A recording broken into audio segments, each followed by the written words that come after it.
All right, we got 5 tips for building a better show reel. Let's get into it.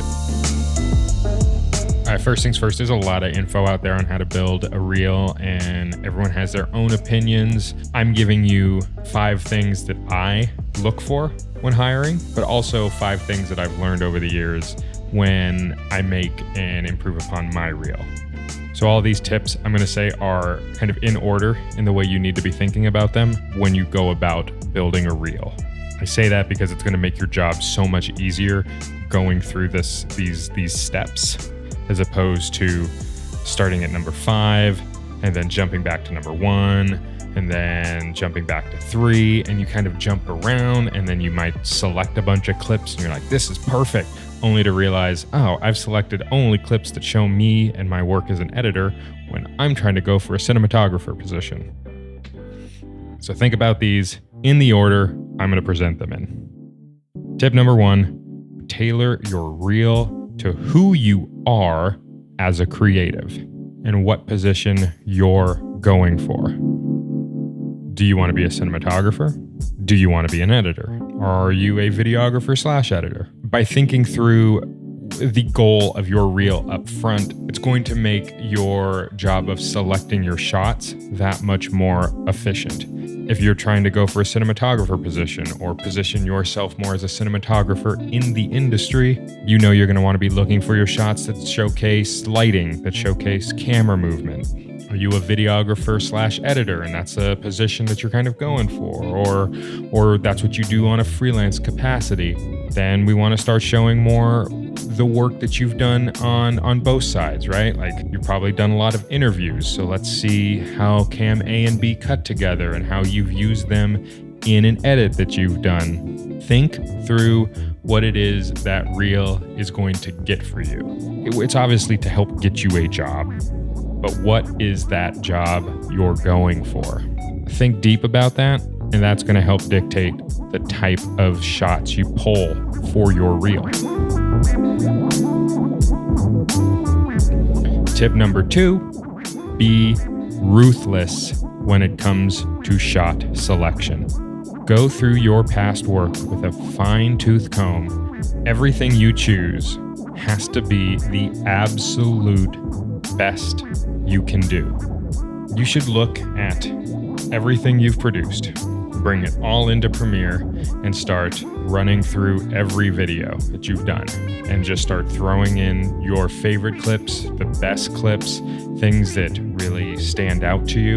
Just start dragging them down into a timeline, and then go through that timeline with a second pass. Is this the best I can do? No? Delete it out of that timeline. When you've gone through that second pass, take a day, take 2 days, distance yourself from it.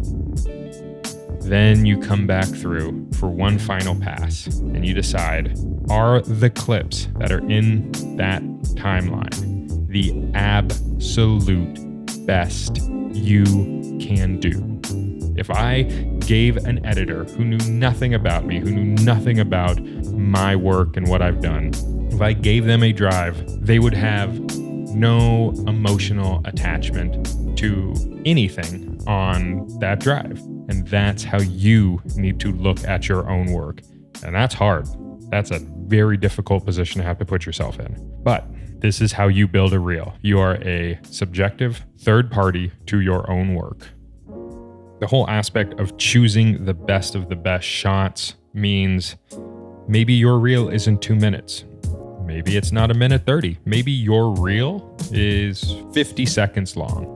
Well, in that 50 seconds, you better have shown the absolute best of the best shots, because I would much rather see a short, concise, best showcase of your work in 50 seconds than 40 seconds of really good work followed by 1.5 minutes of just fluff, all because you were trying to pad your reel and get to this 2-minute length. Length doesn't really matter. Now, don't make an 8-minute reel because I'm not watching that. I think 2 minutes and 30 seconds should be the absolute top for your reel. And then 45 seconds should be the bare minimum of what you can, of what you're producing. Because 45 seconds, that's not a hard number to get to. If you have at least 2 to 3 projects that you're proud of and can pull at least a sequence per project out of, that's 45 seconds right there. And that's what your reel is supposed to be. Number 3, grab attention up front and never let your audience lose interest. You want to come out of the gate swinging, right?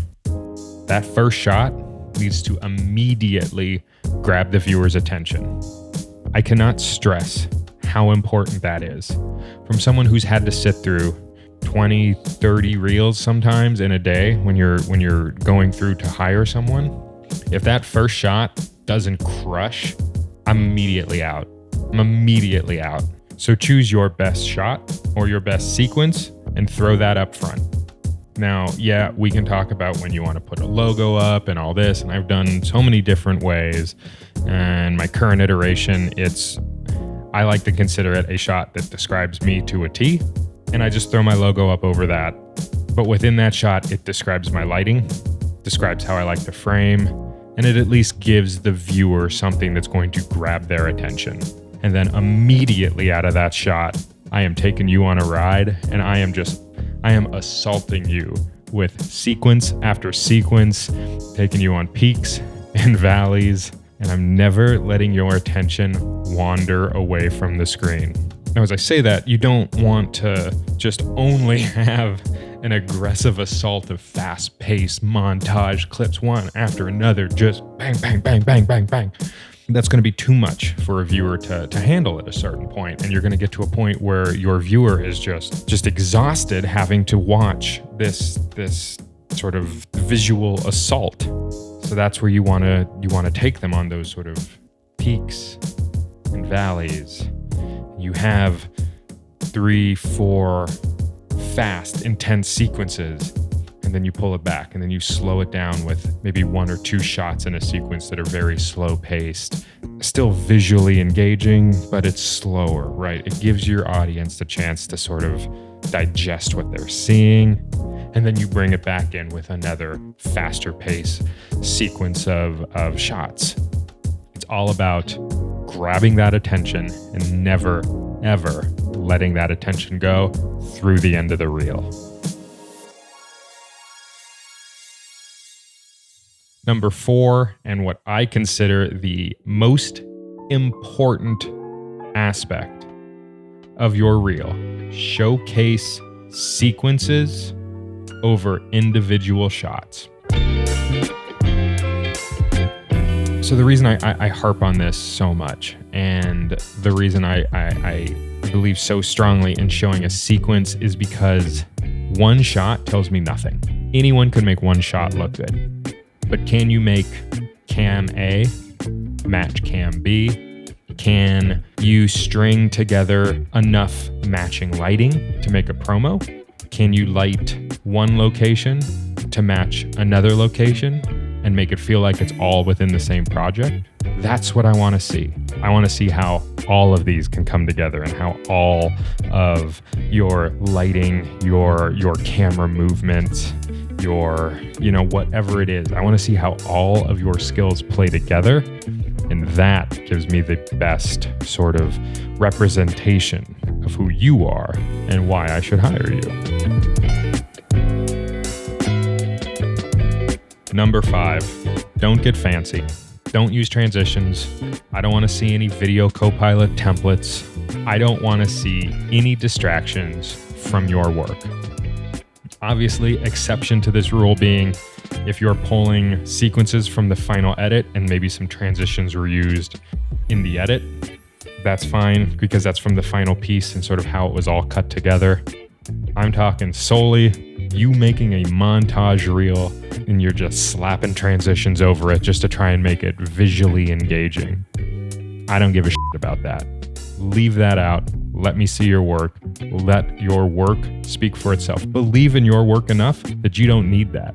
Look, I could sit here and come up with 50 more tips I could give you on how to build a reel. At a certain point, a lot of it becomes subjective. My goal is to use my experience and give you actionable tips, almost checklist items when you build a reel These are things that I wish I knew.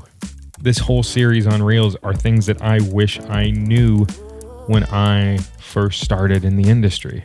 Go back to another video of mine, like I'll put the card somewhere up here, where I'm breaking down my very first reel, and these are the tips that I wish I knew at the time, right? I'm going single shots montage. I'm trying to fill time just to make this thing longer.